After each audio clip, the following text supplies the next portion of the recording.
Welcome to Songwriters from Here and Away. This is a show that focuses on new and established songwriters from Atlantic Canada, across Canada, and around the world.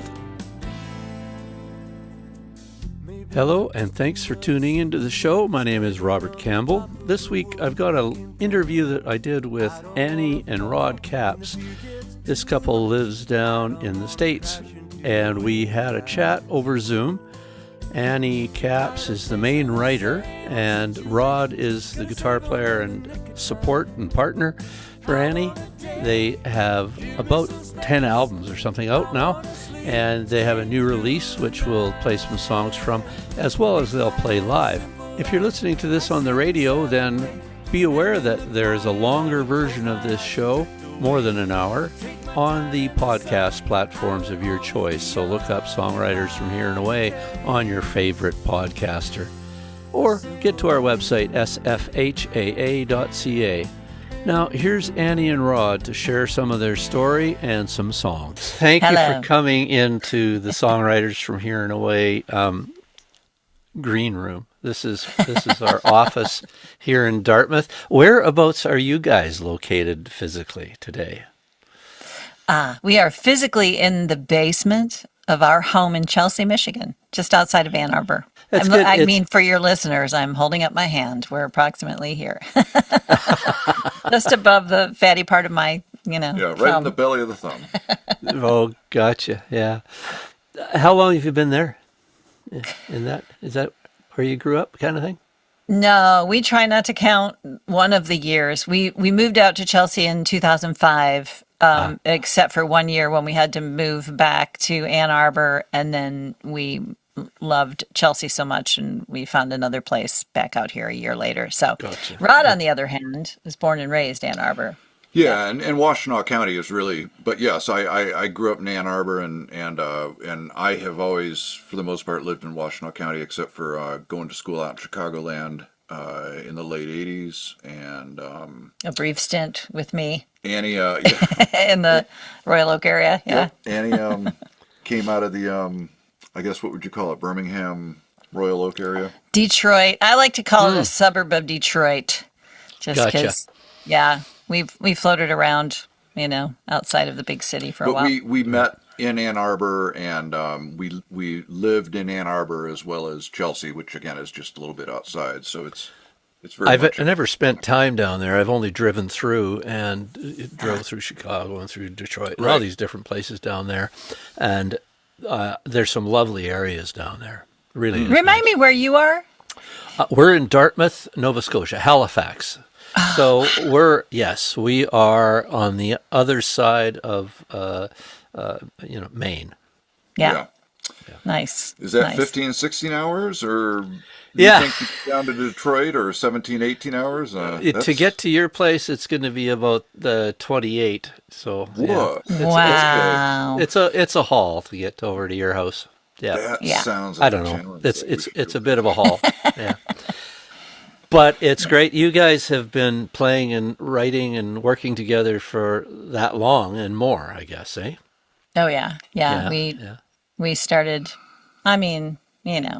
theoretically we started in the 80s, but we probably really kicked off what we're doing now in the late 90s. After we got married and got ourselves over the cover band. Right. So you had a lot of cover band experience as well, a lot of songwriters do. I think it's a valuable place to learn some of the craft by osmosis. Indeed. Yeah. We very much, and some of your, actually a fair amount of your songwriting will hark back to some of that. And the fact that we wanted to be rock stars. We were very much rock and rollers when we were met, and we played in different iterations of those types of original bands that would get 13 or 14 tunes together and do 4 gigs and sort of self-destruct, and once the pictures were once you printed posters. Yes, exactly. About a week and when later. we had the photo shoot. Yeah, exactly. Built the website. Oh man, I mean, people. We had jackets in one iteration of it all, and Well, that's not funny. I know. Anyways, long and short is it was good. It was good for craft, and it was good fodder for songwriting, and we made it through on the other side, and we get to play with similar intensities. I actually think an acoustic instrument is more dynamic in a lot of ways than guitars and drums, which sort of hit their own compression after a while. And the gigs are a lot earlier. Yeah, right. We're home and in bed before a lot of our gigs used to start, Right. remember? Right. Yes, I'm all too familiar with that, and that's okay by me. So, and now you're, I mean, I've seen a lot of releases, albums. How many albums do you have, and tracks and stuff do you guys have in the archives? We are working on, right now, our 10th album. Yeah. Yeah. And I'm counting, well, I'm not counting my solo project, but I'm counting 2 earlier releases that we don't talk about typically. I have a couple of those as well. Yes, Yeah. right. That's Don't okay. we all? Yeah. Yeah, they are sophomoric with a little less. Yeah, yeah. I know, but there are, gosh, some of our peers are working on their, 34th record. Sure. Like some people Yeah, are just so absolutely. prolific. We took, big gaps. And so we started probably, our very first record we put out in early 2000. Yeah. Probably just, when I say early 2000, I mean the year 2000. I'm going to skip ahead to later in our conversation so that we can get to a track right now.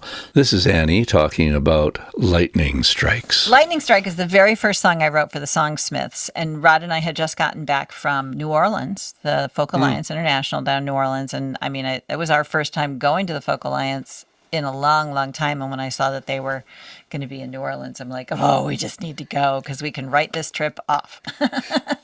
And so we did, and it was beautiful. It was really cool. And so, I came home with all this imagery from New Orleans, and then got invited to be part of the songwriting group and had to write a song that was due at the end of February 2020. And the prompt was "If Only." And I mean, frankly, those are 2 words that I don't like. Like the very first prompt of this songwriting group that I joined was "If Only." And I'm like, oh, because that's no good. I don't want to wallow in the world of "if only," because, that's a kiss of death, right? So, Yeah. and I try very hard not to. Could have been a contender. I know. It's just like, oh, if only I hit it. Well, it's too late. If you're saying those words, it's either too late or it's not going to happen. Or just do it. Anyway. Right. Yeah. Anyway, I don't know. I don't know how. This was just a total exercise in fun and imagery. And I have a magnetic poetry wall, but that I use sometimes has funky little turns of phrases on it. But I also had the words written down. I don't know where I got it. Have pipe, will dream. Thinking of pipe That's dreams, great. right? Yeah. And I just started with those words, and that's where the song came from. I still have those. Have pipe, will dream, where, that little thing that I had written. I forgot all about that. But it ultimately became a song for people who, the idea that lightning only strikes once or never strikes twice in the same place. The idea that somebody, just was passionately, something that was very bad for them happened to them, but they want it. They want more of it, So you figure it out, like somebody who doesn't know when something is bad for them. So the metaphor therein lies. Right. Gotcha. Yeah. But I also just love the way this turned out musically. Rod's playing the viola on this song, and it's got just this beautiful We had a lot of intensity fun and putting this together. Yeah. This is a track that Michael Shimon did as a drummer, did an exceptional amount of work too. So. yeah.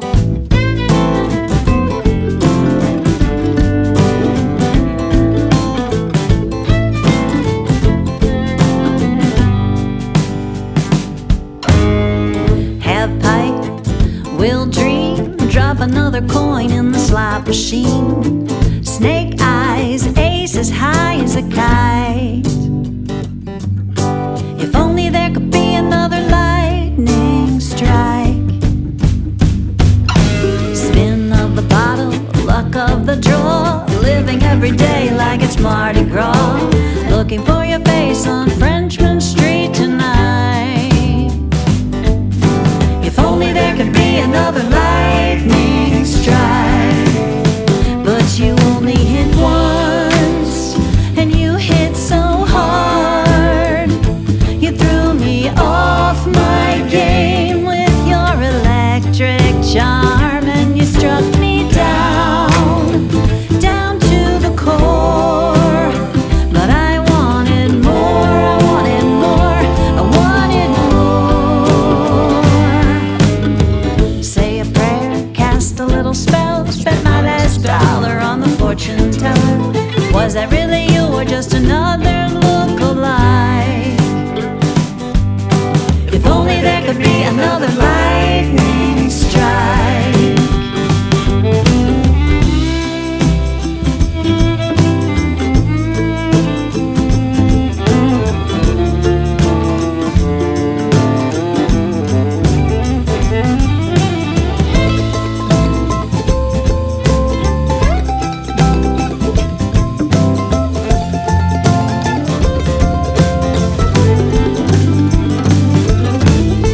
Whiskey neat, one in each hand. Refilled my prescription with the holy man. Whatever it takes to forget what you felt like. 'Cause you only hit once, and you hit so hard. You threw me off my game with your electric charm, and you struck me down, down to the core. But I wanted more.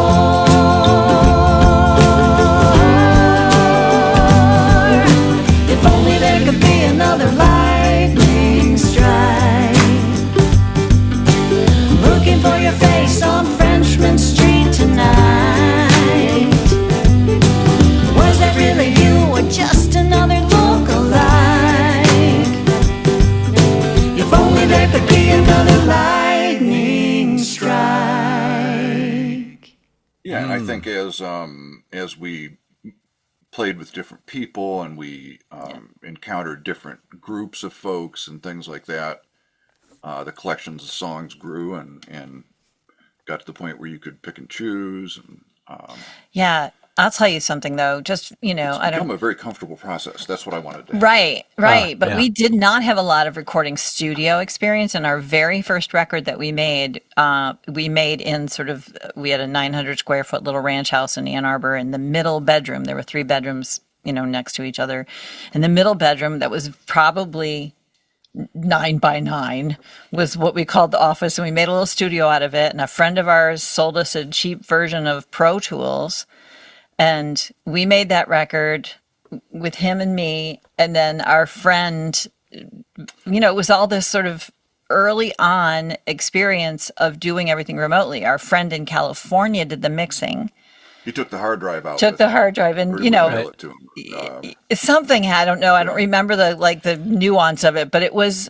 And then after that, we went into the recording studio for the rest of our records. But the very first one we did, and now, of course, the last several, where you see me right now, we're making our records. Yeah. Sure. Yeah. And we accumulated enough chops and enough gear that we can catch our instruments well. If we need to spice them up, if we need to mix them a certain way, we have a studio, Big Sky studios in Ann Arbor that we use. Yeah. Right. Well, you have that microphone in front of you, Rod, which is the ear. You got the Shure 7, I think it looks like, and Yep, SM7. Yep. Yeah, and that looks like what is it? The ear shot? Ear Trumpet Labs. Ear trumpet. The Delphina, the ear trumpet. Yeah. We like the way this catches the voice and the instruments together. Yes, they are a just happens to fabulous be microphone. talking. Yeah. We use that for all our live streams. I use this one for all my vocal tracks. Yep. I mean, for the last, I don't know, we bought this Yeah, several we happened records into one ago. of these with an engineer just putting it up as a scratch vocal for her, and it has a notch that's really nice with your voice. And, That is probably 15 years ago. easily. Yeah. Yep. Yeah. Amazing. Yeah. Not that you don't sound good in other mics, but it certainly again feels true to me. Yeah, and it's funny, you said about doing the recording remotely and sending a hard drive back, and now you did that 20 years ago or whatever, and that was long before remote recording became a thing. And you had a Shure 7 about 15 years before everybody else did. Now they're popular. I can't even. Yeah, I mean, honestly, we just were winging it. We didn't really know what we were doing, but it became a very. It just got really comfortable, and other than one record, we've made all our albums in the same studio, right? And in Ann Arbor, as Rod mentioned, Big Sky Recording. We worked with 2 different engineers there. The first one we worked with moved out to California, and this last several records have been Jeff Michael is his name. He's the owner of the studio, and he's terrific. And if it ain't broke, keep going. Right. Now my all female record, my solo project, I did with out in Grand Rapids. Kalamazoo, with a different engineer because Jeff's a boy. And I wasn't letting any boys work on that record. Right. That would be the definition of an all-female record. Yeah. Okay. I get it. Yeah. And so the process is pretty organic for you guys. And I've heard a number of tracks, not all of them, of course, but I've found that you've got your sound, you've got some great lyrics and some great writing going on. And you've done really well, I think, in your region and otherwise. Have you been touring a lot? I wouldn't say a lot, no. And certainly not as much as we'd like to. We've been, as you know, because we met through the Folk Alliance International, that we started, networking and making a lot of connections of folks in the Midwest area, but we've also gone over to the Northeast region and we've gone to the Southeast region and have been really fortunate to find little pockets of places where there are some venues that like what we do. And so we were able to tour a little bit out east, Maryland area, Pennsylvania, and then this, and New York. And then this last month we went over to Kansas and Missouri and found, had a nice little tour over that way. But a lot of house concerts and a lot of small venues that are, have their own kind of... the bread and butter of the folk musician, right? Yeah. Right, exactly. Yeah. Exactly. Yep. So we're working on it. Cool. Yeah. Just wanted to butt in and remind you to check out Songwriters from Here and Away online, sfhaa.ca. We have all sorts of stuff up there, including all the podcasts. Now back to Annie and Rod. Our latest record that's called Love and Rain that we put out in 2023. I can't believe it's been 2 years already. It feels like that went really fast. As always, I think your newest project is, your favorite because it's the songs that you're immersed in, but you're also playing those songs so often. But the first cut on that album has become kind of a fan favorite and certainly one of ours that we play at every show, and it's called Mr. Crow. I always felt like this song fits beautifully on the record, but the theme of the album is, there's love songs and there's songs that have rain in them and there's, the two working together, and all the songs on the album really fit that love and rain thing. And then Mr. Crow kicks off the album with just like really no reference, but it just felt right. So anyway, Mr. Crow, I belong to a songwriting group called the Song Salon, and I do the Song Salon. You came to Song Salon, didn't you? Yep. Yeah, I've been there a couple of times, Yeah.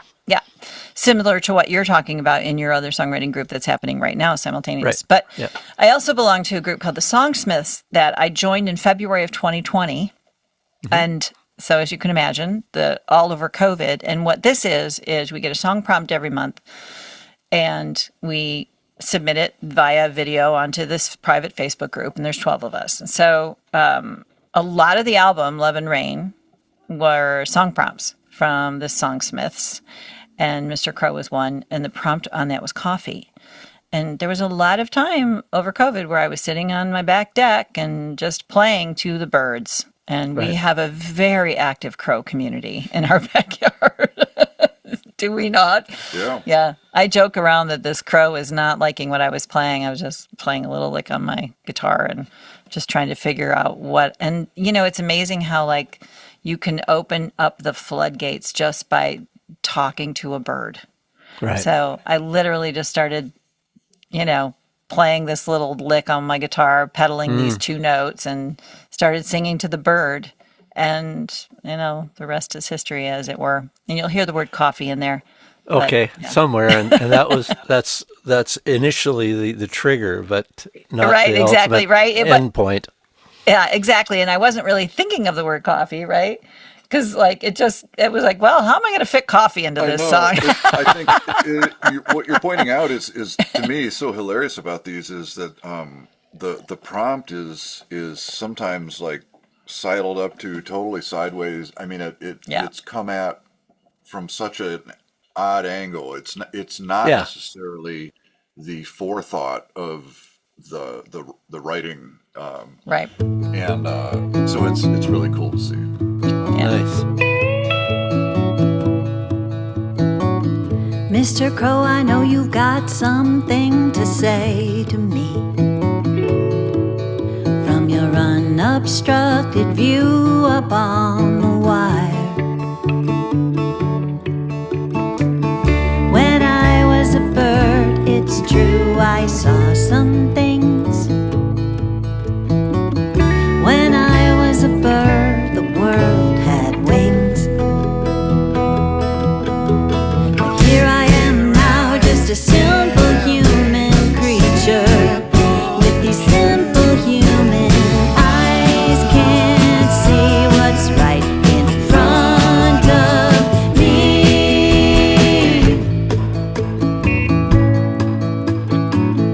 Mr. Crow, it seems you've got a lot to do today. Cleaning up the kill out on the road.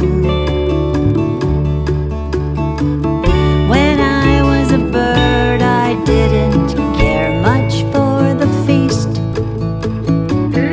When I was a bird, I headed east. But here I am now, just a simple human creature with these simple human desires. Should I be aiming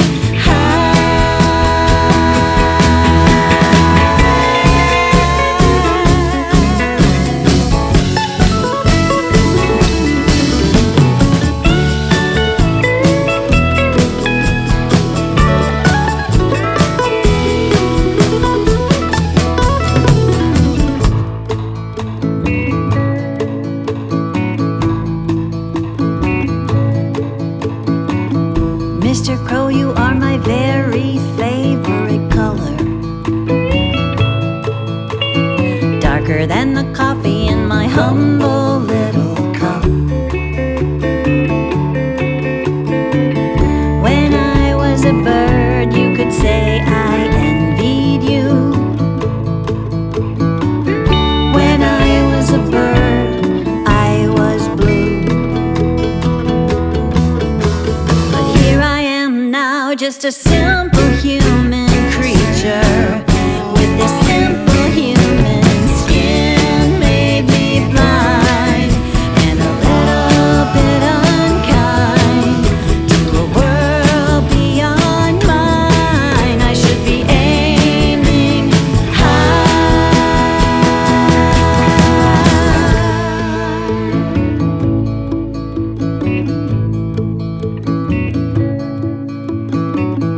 Mr. Crow, I know you've got something to say to me.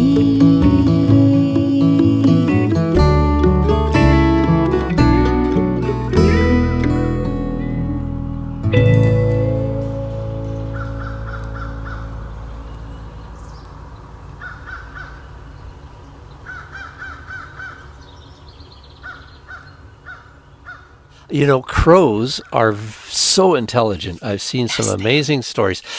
I'll tell a quick story because a neighbor back in British Columbia, he was a bit of a tough guy, and he was all ticked off at the crows, and he killed one of them, like on purpose, right? And all the crows ended up congregating on his house in mourning for days, weeks. And they would crap on his truck relentlessly. and I swear it was just the best. No, that is entirely Honest to God. valid. Yeah. We have a friend Lauren was just telling me a story that today. My friend Lauren was just telling me a story about, because Mr. Crow is one of her favorite songs, about her sister had a bunch of crows that were, just being really loud and obnoxious, and she wanted to get rid of them. They were hanging around, and somebody had told her to get a recording of a crow in distress and play it, and it would scare them away. And as you say, it was the opposite. All the crows literally were like, they came around and wanted to know, like, is this if they wanted to rescue or help this? Yes. And they're amazing birds. Amazing birds. Yes, I know. Very fortunate. I wish I could say this song, it had, more the specific reference to crow, but essentially it was just me, having a conversation, an existential conversation of imagining a past life as a bird, and not having learned a damn thing. Well, that's fantastic. So, where are you at with the next projects? Well, we are working on it. Yeah, we've got the foundation of about eight or nine tunes down now. Bass and drums, and Annie's guitars, and her vocals are starting to get laid, and I need to put guitars down, and our mandolin player Jason Denny will come in and do his magic, and I don't know how many outside players we're going to put on, but we're contemplating some of that. It's nice to paint with all the colors when you have the chance, Sure, yeah, and if you have the friends and they're the solid players that fit the bill, it's nice to use them for sure. Right. Absolutely. Yeah, we have a wealth of, it's an embarrassment of riches, as they say, in our community of people who are incredibly talented. And we do have the same core band that we've been using for the last, I was just counting, Neverland, When They Fall. So this will be the fourth album with this band. Fifth with Jason. Yeah. Because Ozzy, our bass player is Ozzy Andrews, and the drummer we use is called Michael Shimon, and he's terrific. So, great. Yeah. We're very well.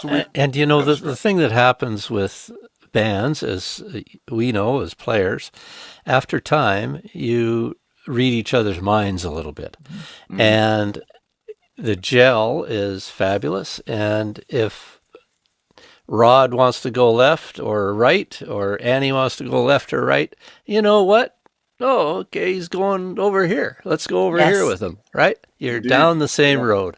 And it's just a thing of beauty that happens over time. Yeah. It is a dance, and we've been so fortunate to have these folks hanging out with us. Oh, yeah. It's very intuitive. We're to the point where it's like, I'll bring these new songs in, and it's just, we could almost record them, A lot of people do go into the studio setting and then just take their band and go like for a weekend or, and come out with an album at the other end. And we have not had that luxury just because, scheduling and all that, but we really have sometimes the very first thing that they play is just exactly right. Sometimes we'll lay it down and circle back to it.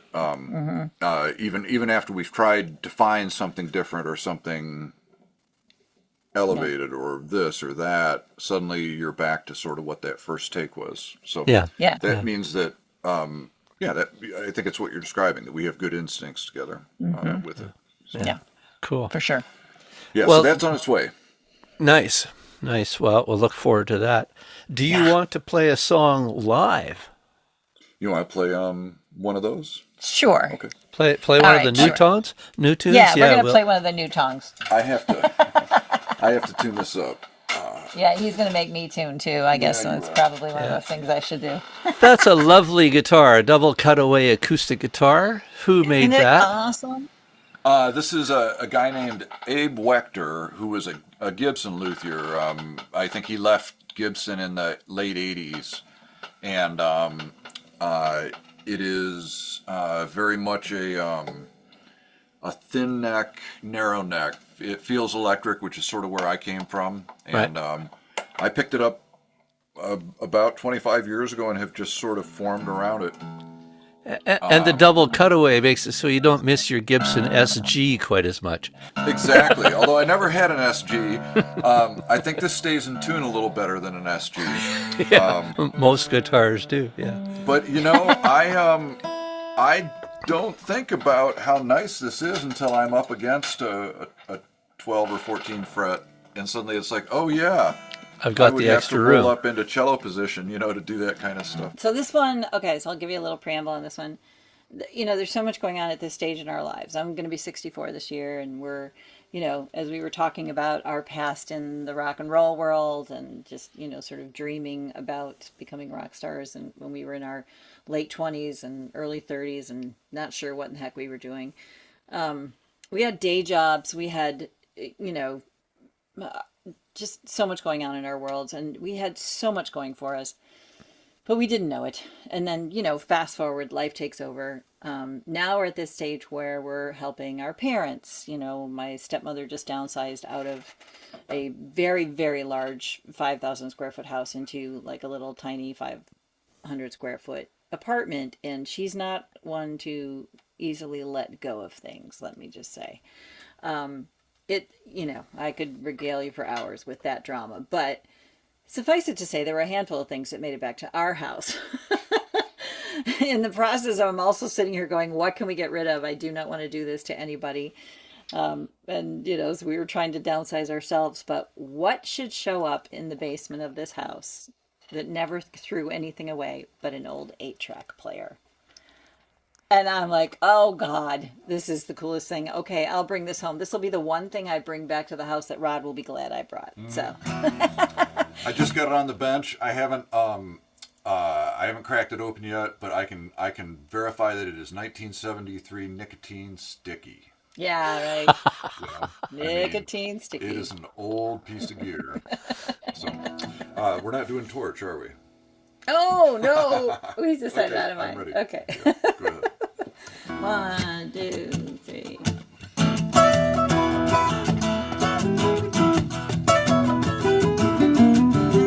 Tearing it up on Michigan stages, Jackson DeRozier shooting for the stars.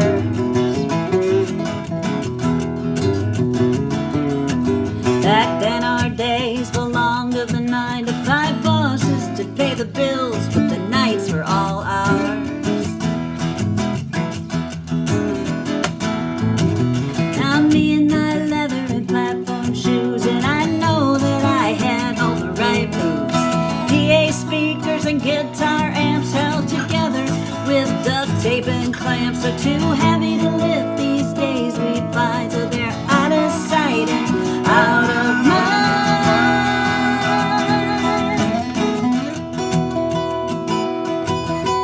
We picked up this rug from Sears for $100, 100 years ago.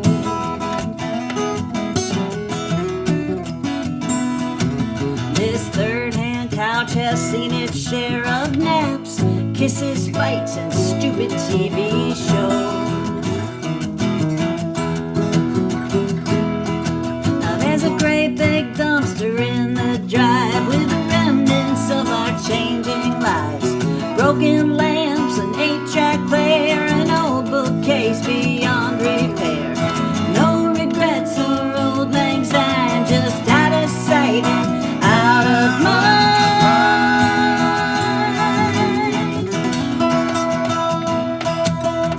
Can't go back or hit rewind, so we need to leave it all behind.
I'd laugh.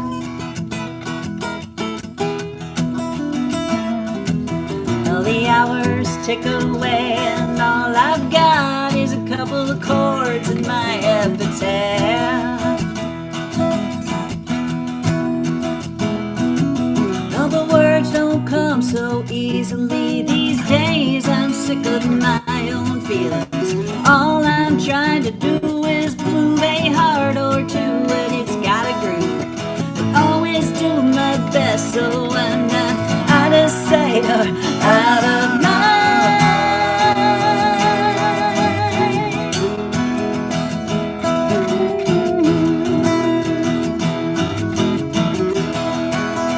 Big rock band finish. That sounds wonderful. That will be the rocker. It is That will definitely be the rocker. That will be full production.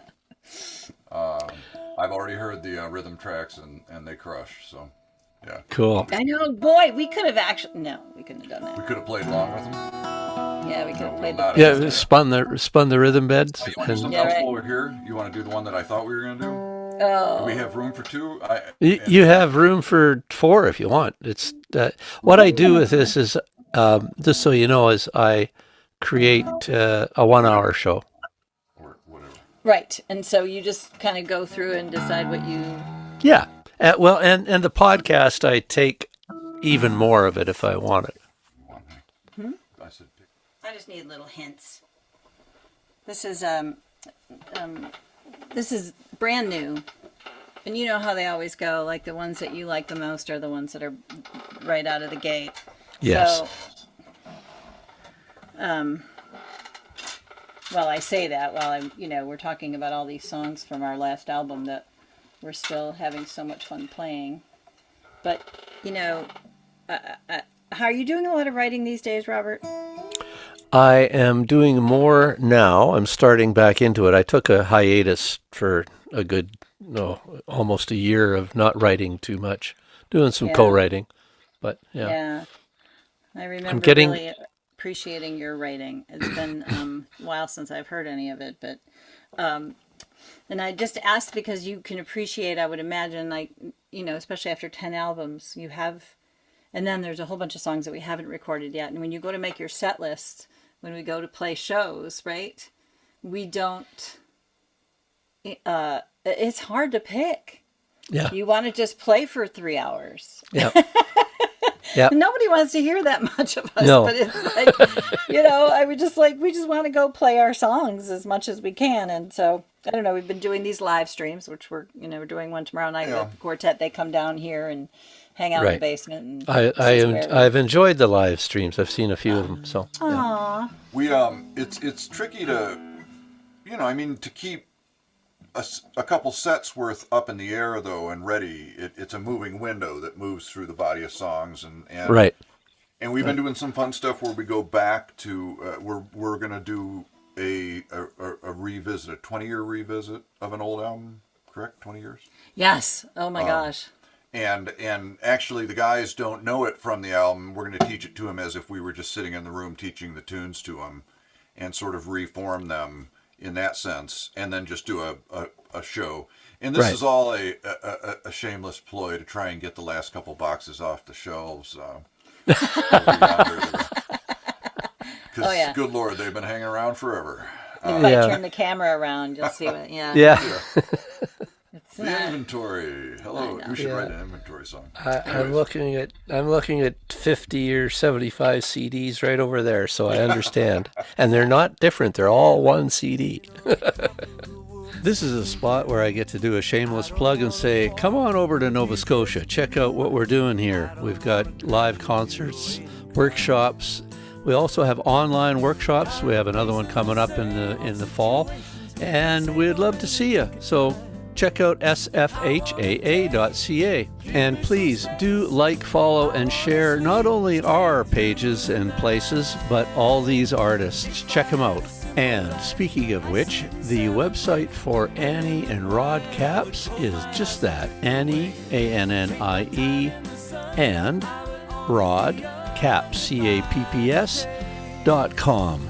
Back to the show. The songwriting process is always a mystery to most of us, in a sense.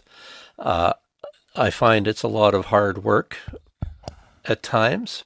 Where do you guys write as a duo in the same room sometimes, or do you one of you create, do the other not really create? I write the songs, I write the Sure. melodies, I write the the words and the chords. Right. He frequently will suggest alternatives, or if I get stuck and I'm like tired of this whatever I'm working on, he's made Right. some really great arrangement suggestions. But I never consider a song finished until Rod has come in and done his dance on them, which is Sure. Yeah, I joke on stage that she writes the songs and the checks, and and that I keep the car packed, and I get to color around the edges, and Right. I always think of what we do as oftentimes I get to make the capital letters have a flourish to them, or muscle up a hook Right. under a passage to bring the chorus, Sure. lift the chorus up, or things like that. Right. he should be a songwriter though, right? With all that, Well, add the flourish to the capital letter. I just Yeah. somebody said you do lots of curly cues, and I think that works well, especially acoustically, Yeah. in the way we put things together. So I try and serve the song, and I don't want to say flesh it out, because it's not skeletal when you play it by yourself. But I think I help you couch the performance of it in a certain way, and since we get to do it together, that's what we gravitate to, Right. Right. So, And 90% of the songs that I write always have an instrumental solo, and always have space for that piece so of I it. certainly get to compose there. Yeah. Yeah. Whether it's setting aside for improvisation, or doing something scripted, or what have you. Right. Yeah. I get plenty of leeway in that. I was commenting. We were talking in a songwriting workshop the other day about parts, and how a lot of songwriters play. They'll bang out the song, but they don't think about the pieces of the song as parts unto themselves, and the melodic function of what you're playing on the guitar, the melodic function of this guitar lead, or the hooks, and really you can put it together, a series of hooks in a sense that are nested together to create the song, right? And that ear that you would have for that is very valuable. And of course nowadays a lot of the contemporary stuff, the producers, which you would be in that case, I guess, in a sense, they're part of the songwriting team, right? So Yeah. yeah, Yeah, it's a different Although I thing. will correct you that generally speaking, I'm the producer of these, the thing, and he. However, you are absolutely right. What he does, to me, the hooks of the songs come out of Rod, like Right. specifically those instrumental hooks. You're singing those I'm singing those solos the way we used to sing. Our old favorite Jimi Hendrix solos, Right. I mean, yeah. I don't know why I said Jimi Hendrix. That just first. I know. Now you got me thinking. We were just talking about "Driving South" by Hendrix on the live BBC. It's got to be the quintessential cut of his. But anyways, honey, it's just another facet, a dimension that's getting added to it. And Sure. And, Yeah. I think it sparks back and forth. I'll hear these things just sort of burbling up out of the ether around the house, and she'll sit down and say, "Want to hear a song?" and it'll be in some stage. It'll go off the burner. Some go away for a year and come back. It's Or 10.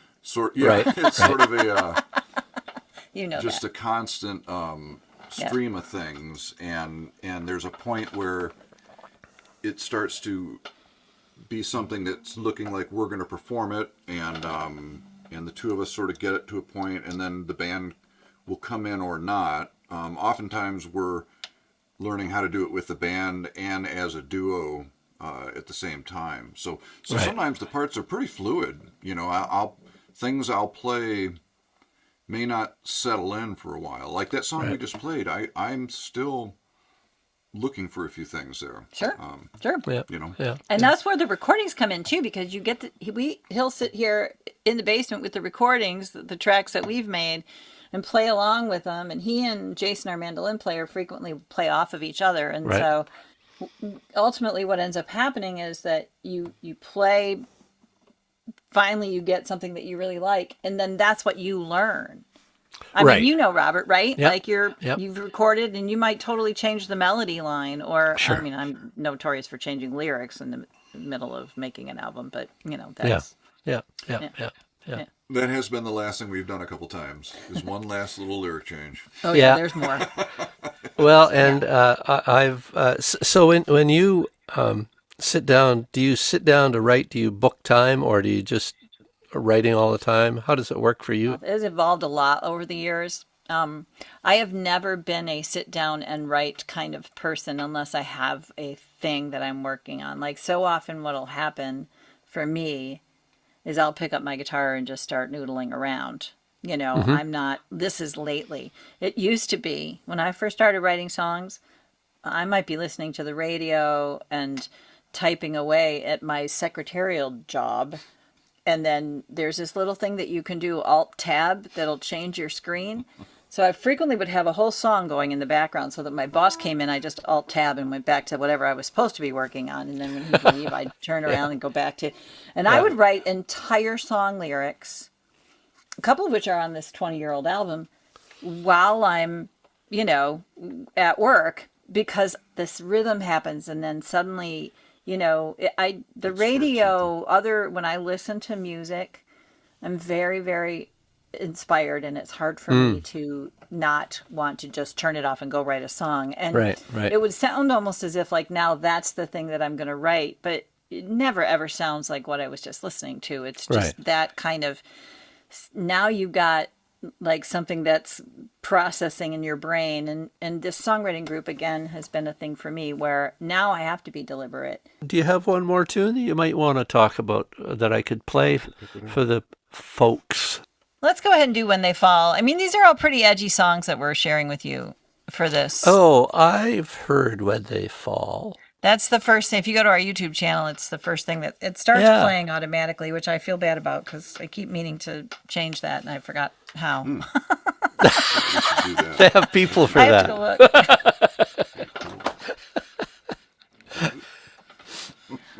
look. Let's see. I wonder. Yeah, this is under the So camera. is this track that we're going to play, When They Fall, is that on your previous album?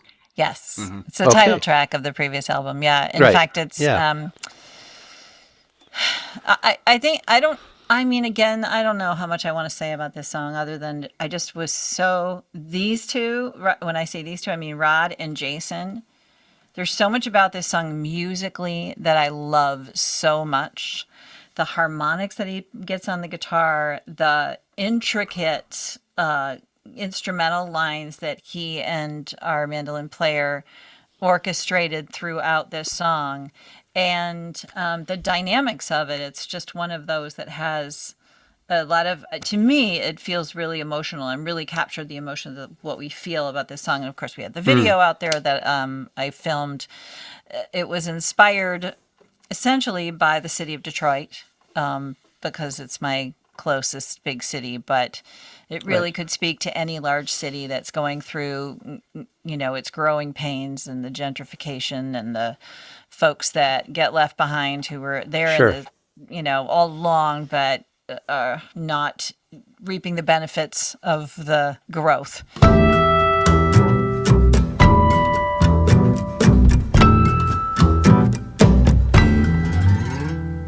Climbing up on the scaffolding, 200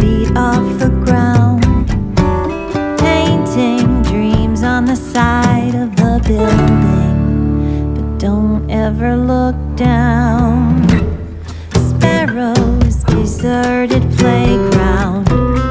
Stories burst at the seams, wide open, closed to the public, on display for no one to see. The city is sleepwalking, having a ball.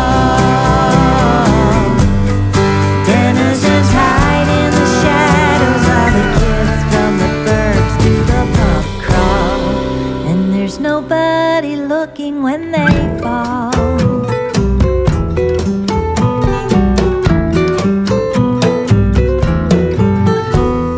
Mattress rescued from curbside, mangled malt liquor cans, needles, remnants of chalk lines, no looking for next of kin.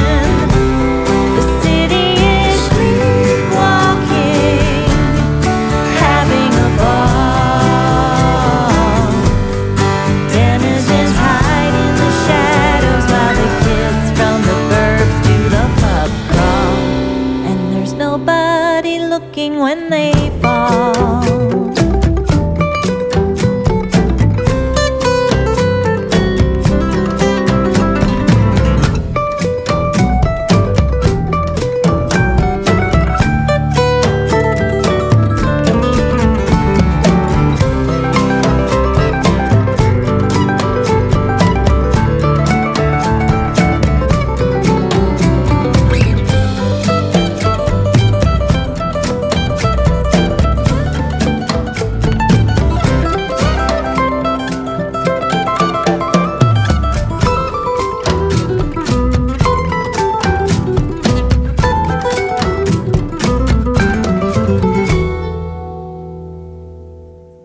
Climbing up on the scaffolding, 200 feet off the ground, painting dreams on the side of the building, but don't ever look down. Don't ever look down. Don't ever look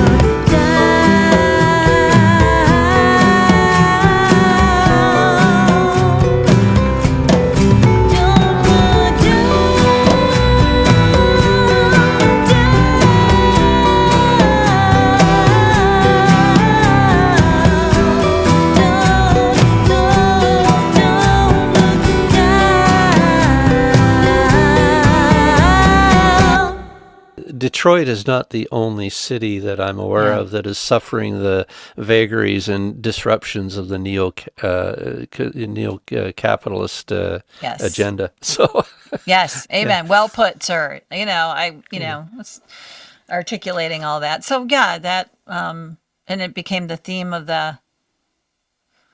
keep this part in or not, but I remember very specifically I belonged to a group called the Yellow Room Gang, which may or may not Right. be familiar to you, but 8 songwriters, Jan Christian Beiser, part of that, David Tamulevich, Michael Huff, David Barrett, and Kitty Donahoe, and Matt Watroba. I think I got everybody. And we were regularly meeting once a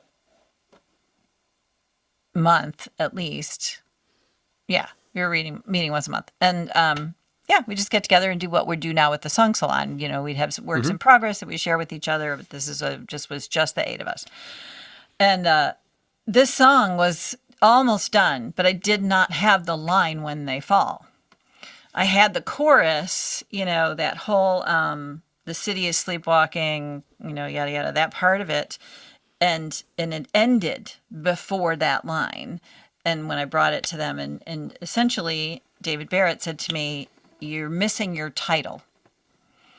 And I realized, so much as you can imagine with songwriting, that I don't work with titles. A lot of people, they come up with the Write title of to the a song title. and then they write to that title, right? Right. Or the title comes out pretty quickly. The title of my songs generally come after I've been working on it for a while, and I understand what I'm writing about when that starts to reveal itself. And so in this Right. particular case, that song title was what was missing in that line. And I remember adding "There's nobody looking when they fall."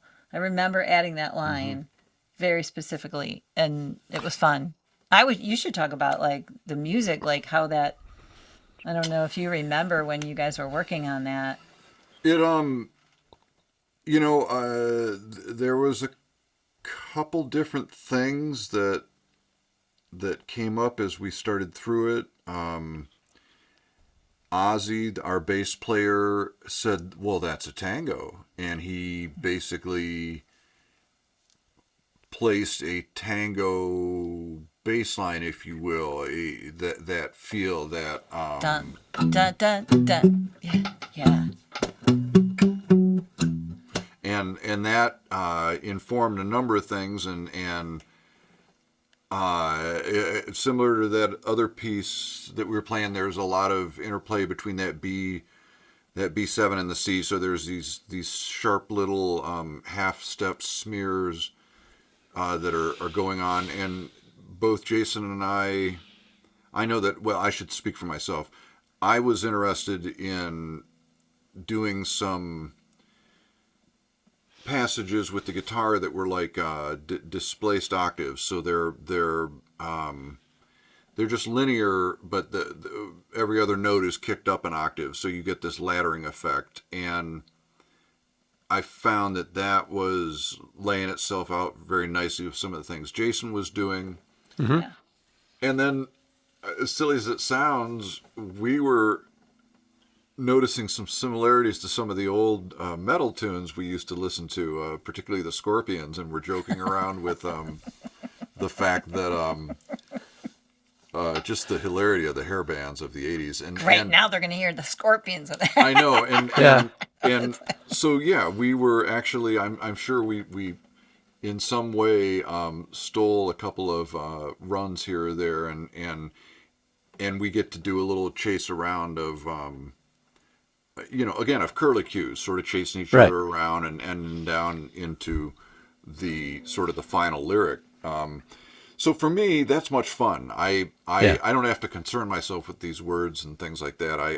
I am running these threads and again trying to stay out of the way of the tune and help it out, and Yeah. I get to have my own little fun with it. So It's fab. He's a great mandolin player, oh yeah, Okay. and Yep. being able to work off someone like that is a joy, isn't it? It makes yeah. I mean, I've been. it gives you so fortunate. much room to move. Yep. Yeah, and the ideas kick back and forth. Yeah, Yeah, very much so. Yeah. Indeed. We notice it when he's not around, like because we know what's missing. But if people hadn't known that other part was there, what Rod does stands entirely on its own, Sure. in a beautiful way. But it's so interesting to me. And I was going to say something else about that song that,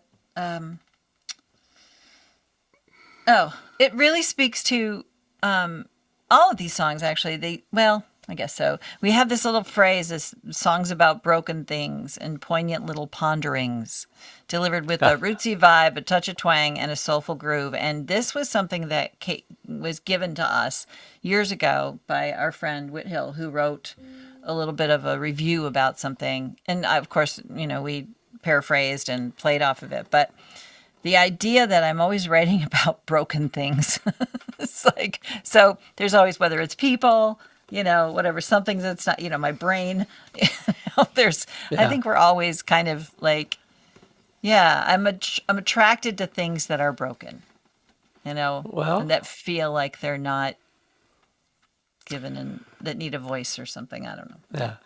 Yeah, and you're digging around the edges of the hope that's there too, though. Yeah, I and try. so, Yeah, Right. for sure. I always feel Yeah. a spin even in the darkest. I want people to have to like come back and hear something new. Like when I write a song, I don't feel like it's complete unless there's like you can listen to it multiple times and get something new out of it. Yeah. You know, Subtext and yeah. absolutely, Yeah. absolutely. Or find your own meaning too, because that's, you know, as you know, we don't get to have a conversation about our songs before somebody might listen to them at some point, you know, Right. unless we're doing a performance. And even in that case, like you're not going to have this kind of conversation. When I do the songwriter meetups and some of these chats and mentoring or whatever, one of the things that you don't want people to do is tell you what the song is about before you Yes. hear it. At least I don't, right? Yeah, and same. and definitely at these songwriter nights and stuff, just let us hear the song and tell us about the song, but not what the song's about, Right. right? Which two different things, and Yes. it's a very fine line to walk, and it can detract when you can't make up your own mind what the song is about, right? Right. Because the listener has so much more. They have their own intelligence engine sitting in the back, listening and creating scenarios and building the image that they're listening to, right? And expanding on the image that you're creating as a songwriter. So yeah, it's lovely, and I found that with all the songs. You're right. You have a depth to the lyric, which is really nice. Yeah, yeah. Thank I think it's important. I agree, and to your point, we've talked frequently that people who are listening to your songs are bringing their own history and their own baggage and their own perspectives, and you know everything that informed how their brain hears something, you know, to their song. So no matter what you are writing about, you're not necessarily. I mean, people might be curious. There are people that certainly go, what was that song about? Or like, you know, who were you thinking about when you wrote that song? Or, you know, that kind of Is that thing. one about me? Yeah. Rod, I keep telling him they're all about me. Yeah. I mean, he makes an appearance once in a while. But for the most part, they're all about me because that's all I know how to write about. I know. Anytime I've tried to write about anything that I couldn't like personally feel something to like, you know, just even this song in particular, one of the things that, one of the exercises I used with it is just few words, right? Like not a bunch of like, which is as you, the antithesis of the last song we played that has a lot of words, and but also just having the opportunity to kind of paint a picture and a mood. Like we all like there's nothing, these are all very specific things. The furniture that's in the room, right? And the candles and the couch and the storm and the lightning and the windows and, you know, even the roof and the key and the kite, all of those things. It's very tactile, you know, but to me, it's all metaphor. Right. You know, right? So anyway, yeah. And it's also a love song.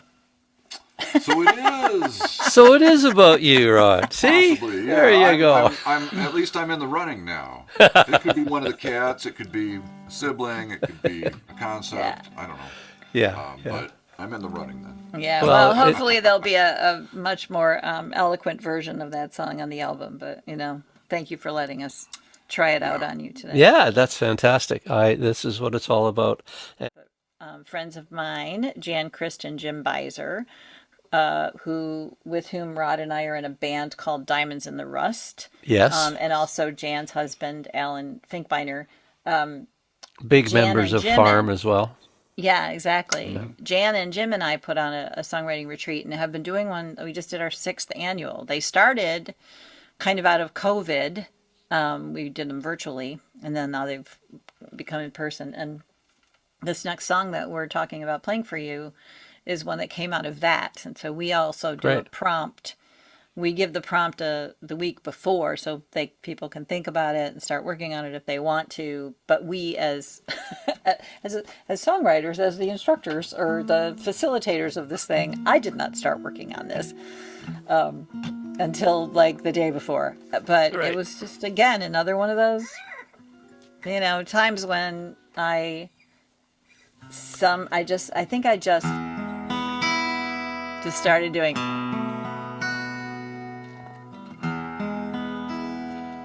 And I'd say this because I don't ever do that. I'm either doing Travis something, picking or something. or Yeah. picking or strumming, trying to find a groove. I don't think I've written a song where it is this, like, and I imagine a piano on this too, my friend. So, which I wish I could play the piano. It's just E and B7. Yeah. Anyways, I throw one more chord in it later, but, well, actually two, kind of. So, yeah. Are you going to do it? Shall we play it? Sure. Have Felt at like her. a perfectly Would good love that. introduction to it. Okay. It's called Torch Song. And you'll understand. I'll tell you about the prompt after we play it.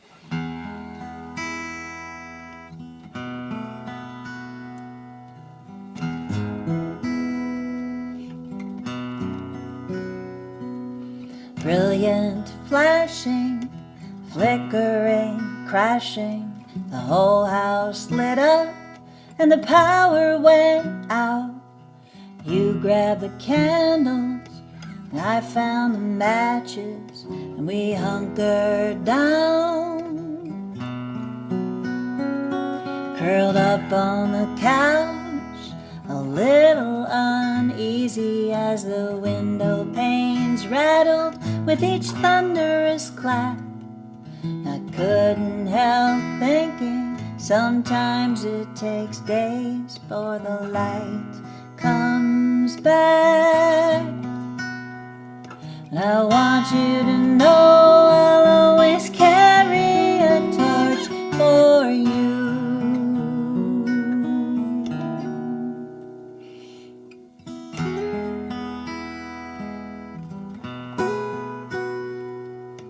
It might sound strange, but I really don't mind when the electricity goes out in the night. Maybe we should climb up on the roof with a key and a kite. Whatever it takes, I'll always carry a torch for you.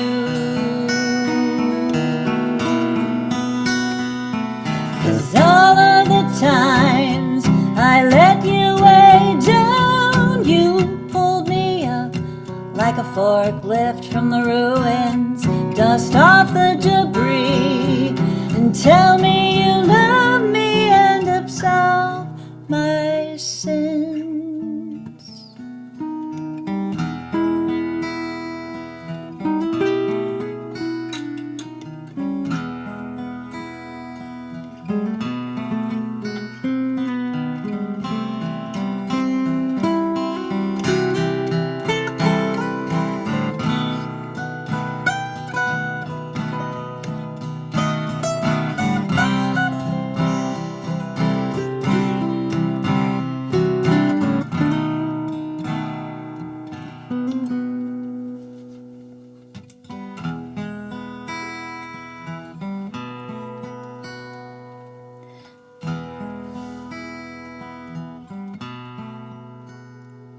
Now our eyes adjust slowly in the dark.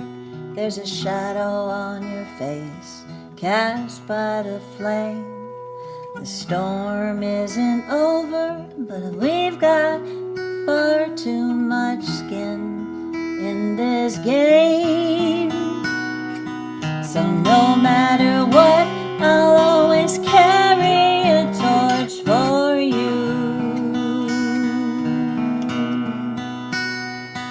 I hope that you know I'll always carry a torch for you.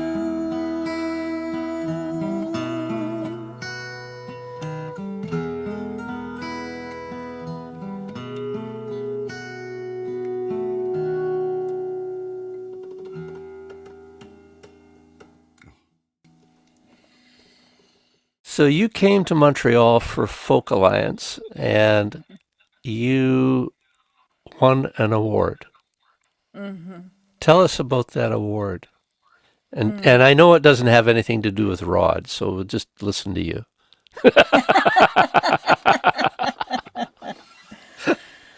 Okay, so it's called the Spirit of Folk Award, and they give them out every year to people who have demonstrated a I don't like to use the word excellence because that's far from how I feel, but leadership, Commitment to craft. commitment to, well, yeah, I mean, it's a lot of things, but like in my case, I think it was kind of hyper, even though the woman who introduced me, who, described my successes and my worthiness of the award, was John Prine's wife, Right. Fiona Prine, and that blew my mind. I That couldn't doesn't suck. believe that doesn't suck. She actually went and researched me, like she wrote all that herself.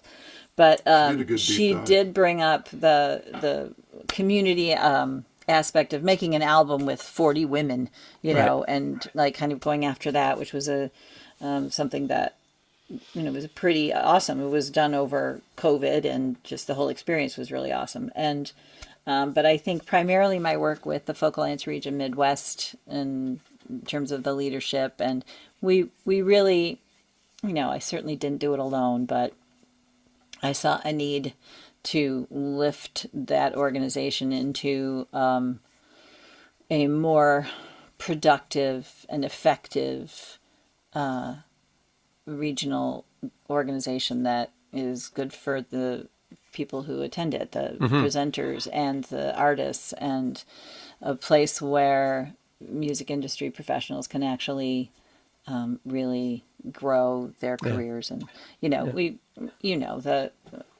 it's difficult for me to talk about myself in these terms because I do struggle with the fact that there's an awful lot of people out there who are doing an awful lot of great work, and they don't ever get acknowledged. And Yep. basically, I just long for community, and I long to be part of something. And so if I can't find a place to join, then I'll just create it myself.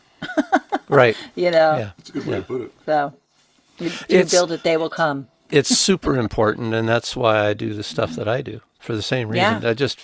It feels right. And when you have those moments where the other day a 14-year-old kid got up on stage and said that he had been not doing well until he came in and sang at the venue where I was hosting an open mic. And this kid is now in the workshops with us, and he's playing and he's singing, and he's a different person, not because of me. I just gave him a key, right? I said, open the Right. door, man, go up and sing, right? Yeah. And the music, the songwriting, and this expression brings people together, and Yeah. you're a force to be reckoned with when that happens. It doesn't, and I get it. You don't feel that you did anything different than anybody else did, but we don't see the ripples. We don't see the wings of the butterfly, but we can see the effect. So there you go. The butterfly true. effect. I love that. And what you've done, when you say you opened a door, like I think that's a really you created a space, right? Yeah. And and any time we can create space for people to express themselves, and certainly in this, times when it's very difficult, and Yeah. especially young people that don't have It's an outlet essential. for that. Yeah. Absolutely. And I mean, and even for me, like it's popping into those Folk Alliance, farm, Folk Alliance Regional Midwest farm Yeah. events during COVID. It was, for me, I didn't do a lot, but I realized there was something there, right? Yeah. And it wasn't here, but I felt part of something very much so because of you and the people in the room.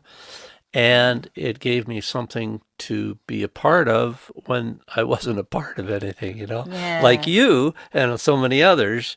COVID hit, and we canceled the Europe tours, and we canceled all that, and the world stopped, and Right. it gave us something to hang on to. So we all need that something to hang on to, right? Yeah. I think it's really super important.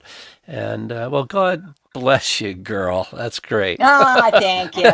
You deserve I it. know. Well, again, like I said, we are always, and I will continue to work to try and be worthy of the award, to the extent that it's something that, I'm passionate Yeah. about, So are you active with Farm now? Are you doing much with them? I have been. Yeah. I Are haven't stopped. The conference director, as you know, 2 years ago. I passed the torch over to the wonderful Ellen Stanley, who's been doing an amazing job and Right. fresh energy, fresh perspective, younger, more connections for her. In her world, she's bringing it in a big way. I have just been continuing on with the virtual connections part. Right. Stayed part of that team and have helped run their virtual performance lane, and we meet, every other week, and so that core team is still around. And then, which is Charlie Mossbrook and Smitty Smith, who, Charlie is now on the FAI board, and Smitty is still on the board. I just got talked into being on the board again. They appointed me back to the farm board, so I am back on the board. Back and on, yeah. will be, but essentially I've been involved all along anyway, so I don't Yeah. see that changing much, except that now they won't pay me to do some of the work I was doing. Teasing. And just for those who can't see it, Rod is laughing in the background. Yeah. The background, I know, oh my God.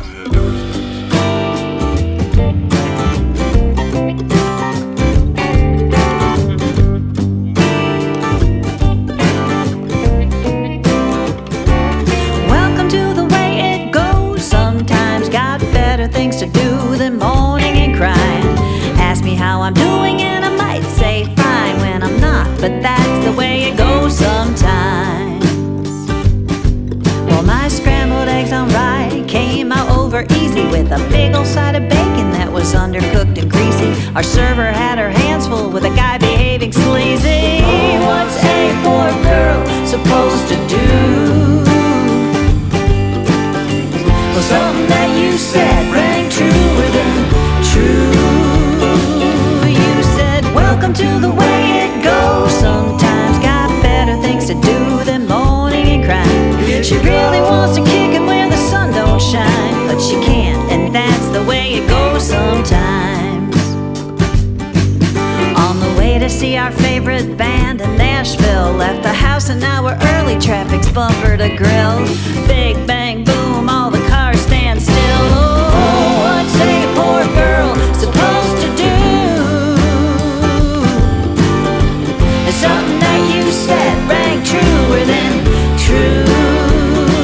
You said, welcome to the way it goes. Sometimes got better things to do than moaning and crying. Maybe there's an answer past the exit sign, maybe not, but that's the way it goes sometimes.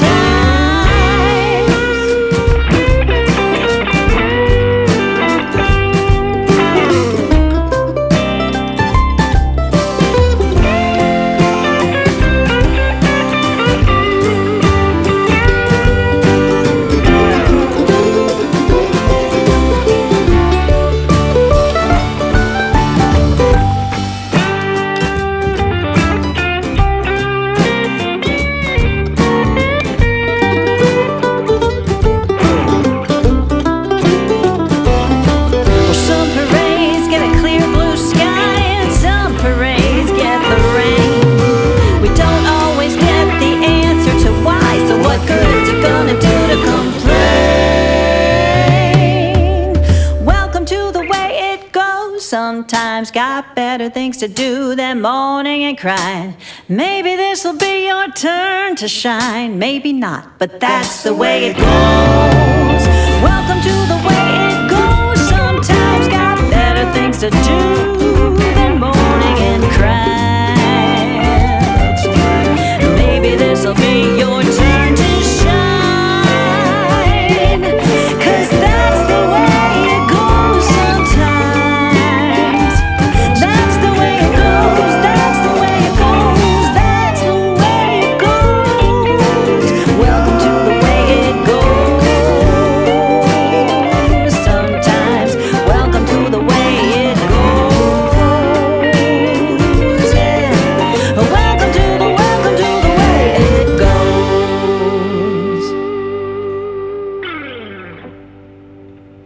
So tell me about this tune. The way it goes. So much. This one. How did you write the darn thing? How did I write the darn thing? This is going to be one of those times when it was not at all me sitting down with my guitar picking up, but this is a true story. I was making breakfast and Rod was just hanging around, like, we were talking, and I was telling him a story about how a friend of ours had a show the night before, and another friend had been talking to that friend, and that friend was lamenting the fact that there were not a lot of people made it out to the show, and they were feeling really bummed about it. And Rod said, well, welcome to the way it goes sometimes. And I said, hold please, breakfast is going to have to wait. And immediately went into the other room and started writing this song and the very first thing that happened was, welcome to the way it goes sometimes, got better things to do than moaning and crying. And like the rest of it, that whole chorus just came flooding out. And he said, and I said, well, that's truer than true. I think I really said those words in response, but I just thought it was so funny that he said that because it sounded a little snarky. It wasn't supposed to be snarky. It was really supposed to be empathetic, like, Right. Yeah. I've been there, I get it. Welcome to the way it goes sometimes. Yes. You'll get through it. But all of that was unspoken and it came out Yeah. snarky. It came out snarky, but we say it to ourselves all the time now. Sure, Like, yeah. we do. We just do. We get stuck in traffic and we're just like, oh, welcome to the way it goes. Well, So Rod, it's- that's better than saying, when's my breakfast going to be ready? Yeah. Well, that's nice. So what's for breakfast? For what's for breakfast? Yeah. No, I Scrambled eggs on rye. do distinctly remember that. And that, anyone who spends time around songwriters will probably see those moments where they suddenly get the 1,000-yard stare or the eyebrow goes up and they're like, hang on. And, or they're talking into their phone, what have you, Oh, yeah. When we started, it was always the little mini cassette recorder. That was Yes. the Yeah. constant companion. The I little know. Philips dictaphone. Indeed. Yep. Exactly. Yeah.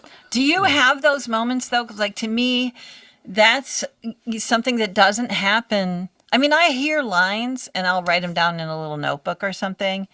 But, like, the idea of, like, having something that somebody says immediately send me into my song, like, to sit down and start writing and have so much of a song that comes out of that is so rare. That does not happen for me. It doesn't happen a lot to me. It's happened a bit. And I often will get into my document, I'll get 8 lines. Yeah. And I just, in my Google Doc, the one that's about 89 pages right. now, right? And it will end up with some lines. Either it could be one word, it could be 10 words, or it could be 10 lines. But Yeah. so every once in a while you get this whole formed concept, and it's lovely when that happens. Yeah. I wanted to talk, if you don't mind, I want to talk a little bit about like moving beyond. You're talking about your Google Doc, and I've been using a tool called Master Writer for Yes. Yeah. I know of it, decade. yeah. I had it when it was on a CD drive, and and I had to get you have to pay for it and install it into your computer, and Yeah. so everything was self-contained. And when it went online, it just became even that much better. And Yes. I love it so much because sometimes, most of my songs start on a scratch pad or in a notebook or, my napkin, wherever, I happen to be when the ideas are flowing. But once I get started, that gets moved into Master Writer, and then I can build from there. So And and it's great because those kind of tools, you can have a thesaurus at the ready and a rhyming dictionary at the ready, and it's all there, and tag in your work tapes to it and all that kind of Yes. stuff. Yeah. yeah, exactly. It's been great. I don't know what I would ever do if it was. I mean, I'd find a way, but Yeah. I've become very dependent on it. I'm still in the 1990s. I just put a Google folder together for any co-writing situation that I get in. I would create the folder called Rod and Annie and Robert, and then put all the content in there and fill her Gotcha. up with whatever. Yeah. I've not done a lot of co-writing. I mean, No? very little, as a matter of fact. And I've always been a very solitary writer. You mentioned with him, it took me a long time to get comfortable working on songs, knowing that he was in the room next door or Right. walking around. I'm a I very, still try to tiptoe yeah, I've or, got, or separate myself. but it was great. It was actually good exercise because hopefully soon he'll be home more often again. So. It's a good thing that you dig around the edges of hope, and I really appreciate the music, and I really Thank you. appreciate your time today. Thank you, Rod Aw. and Annie. Thank you. We will see you on the airwaves. I hope so. Yes, very nice to meet you, and thanks for having us. Thanks, Robert.